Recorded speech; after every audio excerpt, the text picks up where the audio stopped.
Jon Stewart released a snippet of an interview that he conducted with the Attorney General of Arizona, Mark Bonovich, and this is going to appear on his show, The Problem with Jon Stewart, on an episode that is set to premiere on the 28th of this month, so just a couple of days away. And the entirety of the episode focuses on election integrity and fraud claims.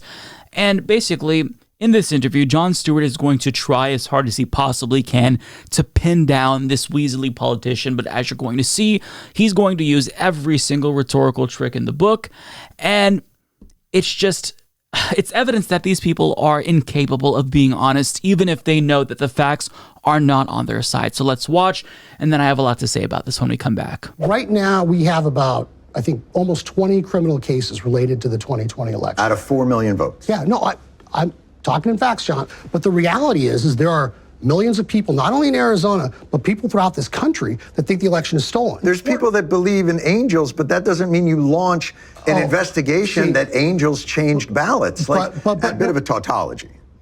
When you have a former president spreading rumors to his supporters, for instance, Trump can say, 74,000 mail-in ballots received that were never mailed, magically appearing ballots.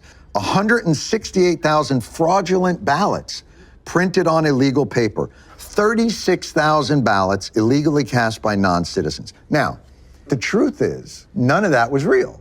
When it first came out, the Cyber Ninja said Joe Biden won Arizona. And then they got a lot of pushback, and then they started hedging and hawing. And then next thing you know, people were like, well, Brnovich needs to do something about it. And then it was like, a hot mess. But you've responded by doing things about it. You've said you're still investigating. We've run a lot of the stuff to ground. And when you get it to ground, will you come out and say, Donald J. Trump is wrong?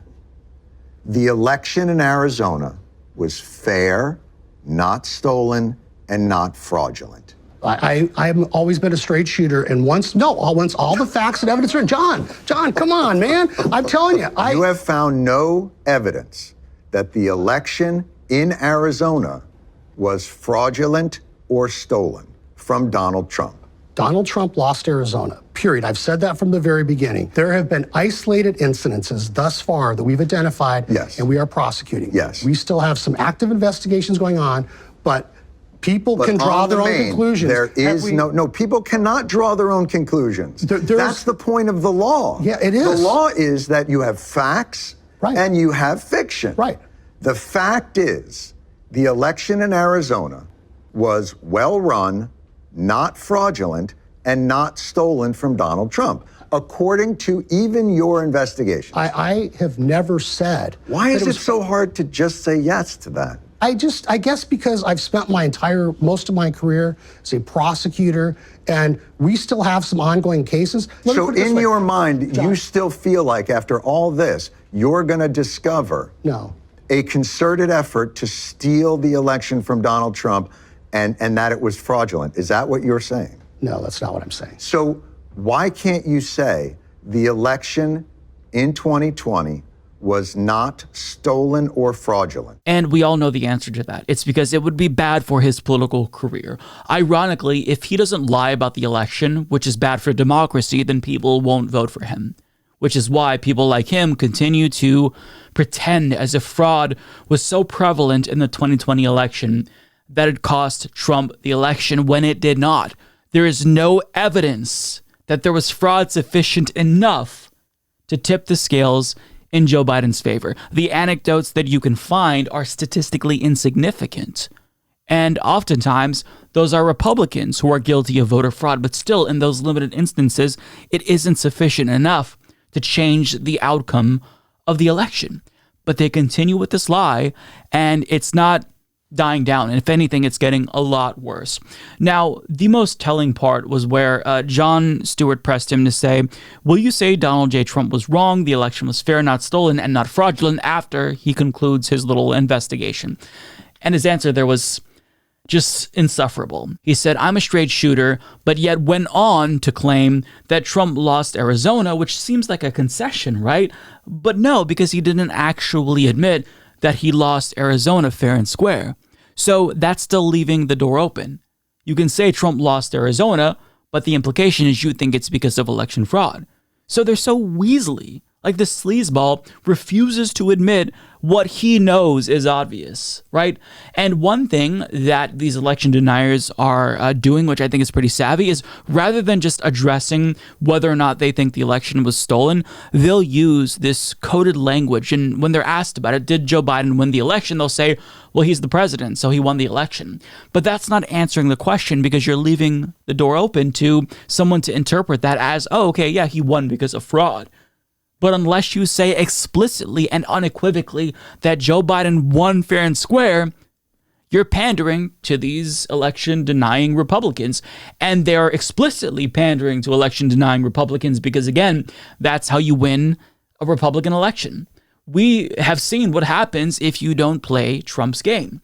Republicans get blasted by Trump and they go on to lose their re-election campaigns. So if they want to be in Congress as a Republican, they've got to play the game. They know this, and they're cowards. They're absolute cowards. Now, out of millions of people, as John Oliver pointed out, he named 20 criminal cases of voter fraud. Does this seem like a vast conspiracy, or statistically insignificant instances that have always existed within American democracy? And oftentimes, if you look at these criminal cases, the specifics probably tell you a different story. Maybe it's somebody who registered to vote when they weren't eligible, or they voted when they weren't eligible, something like that. There's nothing that points to this vast conspiracy to tip the scales against Donald Trump. And it doesn't make sense, because there are Republicans who cry fraud when they won their elections in states that Trump contested. So if there was fraud, why wouldn't they rig it totally? They just let a couple of Republicans squeak by. If you're already breaking the law, you might as well go for broke, right? If you concocted this vast conspiracy, but they don't think these things through. And I don't think that folks like Mark Minovich, I don't think that they believe the claims that they're saying here. I think that they know that this is what they have to say to appeal to Republican voters. And it's damaging. There's a lot of consequences of election lies. Like, these lies don't happen in a vacuum. There are actual consequences for American democracy. The most obvious consequence is that this yields more election deniers. A recent analysis conducted by the Washington Post found that out of the 569 Republicans running for public office, 291 of them, that's a majority by the way, are election deniers. And 538 estimates that most of them are going to win their elections, with 538 politics reporter Kaylee Rogers explaining very few election deniers are running in toss-up races. Toss-up races are rarer in general, particularly as partisan redistricting creates fewer competitive districts, but there are disproportionately fewer election deniers facing these kinds of odds than Republican candidates overall. Just 4 election-denying candidates, 2% of all deniers, are running in races that are currently deemed toss-ups by our deluxe forecast. Carrie Lake, who's running for governor in Arizona, Monica De La Cruz, and Mike Garcia, who are running for House seats in Texas and California respectively, and Senate candidate Adam Laxalt in Nevada. Comparatively, there are 17 Republicans running in toss-up races overall, or 3% of candidates. And as you can see, this is all represented in this graphic, also courtesy of 538, which shows that election deniers will have a statistically easier time of getting elected than non-election denying Republicans. But it's not like having worse Republicans get elected is the only consequence. This also has an impact on voters. We just talked about voter intimidation in Arizona the other day, and now it's gotten bad enough to where after multiple instances of voter intimidation in Arizona, a restraining order has been filed against the group that was harassing and intimidating voters, photographing their license plates, accusing one voter of being a mule, and watching them with tactical gear on, with weapons, trying to intimidate them and probably dissuade them from voting. And the reason why they're doing this, the reason why we're seeing voter intimidation, is because of these bogus claims of fraud that folks like Mark Minovich are making to appease the GOP base. So, I'm glad that we have individuals like Jon Stewart pushing back, but the problem is that we never see this much pushback from regular journalists. Why is a comedian the one who's providing so much pushback against these Republican attorneys general? We saw last week how he went after Leslie Rutledge, the attorney general of Arkansas, after she helped facilitate this ban on gender-affirming care. So why is it that comedians are doing the work of journalists, whereas journalists are just letting these Republicans off the hook. I've watched so many local elections in Oregon, just small races, and you'll have a moderator ask, do you believe that the election was stolen? And they'll have their answer, and then that's just it. There's no pushback, no further questions. That's it. You're not going to go further than that and push them to actually admit that the election by Trump was lost fair and square. It's genuinely infuriating that journalists aren't doing their job. If the media was actually capable, then there wouldn't be a single Republican election denier who is viable. But it's not just that the media is incompetent, but we also have this right-wing media ecosystem that emboldens these claims, emboldens Trump when he lies about the election. Fox News, Newsmax, OAN.